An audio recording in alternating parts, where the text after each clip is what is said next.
Brown paper bag, spoken word poetry, Jae Marie Badu. I haven't been here in a while. So I'm actually not feeling the best right now. Like mentally, physically, I'm sick, all that shit. But the title of this piece is Brown Paper Bags. It's technically new shit because I haven't read it for like anyone at all yet. New shit? No shit, thanks. Thank you. I don't pass their tests, but I keep a few on me anyway. Not because I have anything to prove to them, but so that I can improve and regulate and remain in control of my own strength. Death knocks egregiously and rarely, repeatedly. Its calls are final and certain. And you never know when her final bell will ring.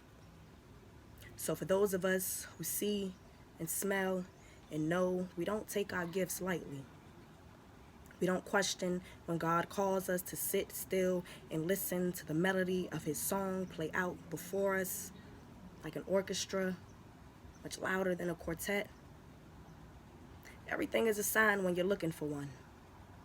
Messages come in every color imaginable, and through spectacles made from the glass roses that encase our fears, we hide and we pretend to see what's only placed in front of us.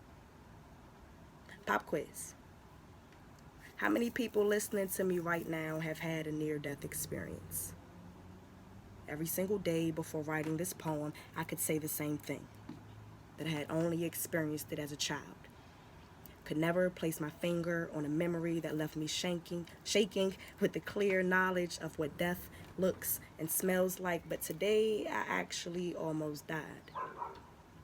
And before even leaving my house, I stood in my mirror and looked on in astonishment as I shook and I cried and I professed that I could do anything that I wanted, with the catch that I could do only what I wanted. I convinced myself to believe I was invincible because God made me that way. But God only made me in the ways of man, with a warrior's heart and a spirit as free as the sky and a heart as stubborn as the crust of the earth that refuses to give even when the waters of the rivers rip through the very edge of the same land that holds mountains afloat. And also as wide and deep as the oceans that gave birth to dreams that have been passed down to the generations until they got to me and were no longer meant to be dreams, but to be lived. There's so much pressure in being in possession of a phone. You know? It rings and it's expected that someone will answer. There's so much pressure in being alone. When you're in the mood for drowning your own expectations in the clouds, there's so much pressure in being called and chosen when all you want to do is have harmless fun. Do as you wish, but cause no harm. I've always wanted to be a time traveler.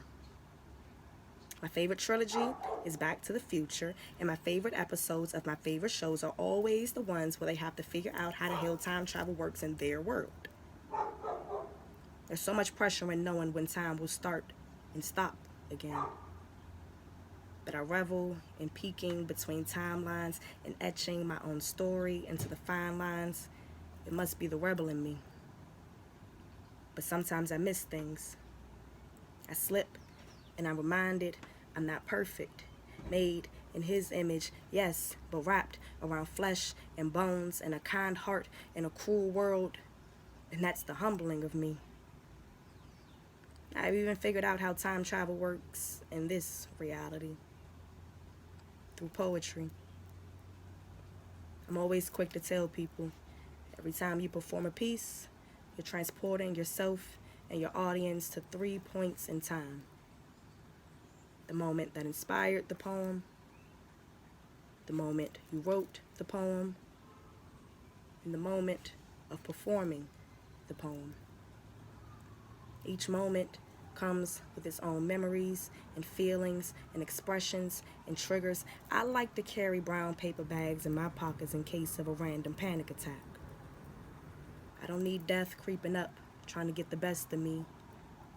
All because I was hearing the ring and preparing to answer the call from another point and place and space and time. poem. I forgot that that's what I talked about in that poem because I was always going to spit this poem, but you know,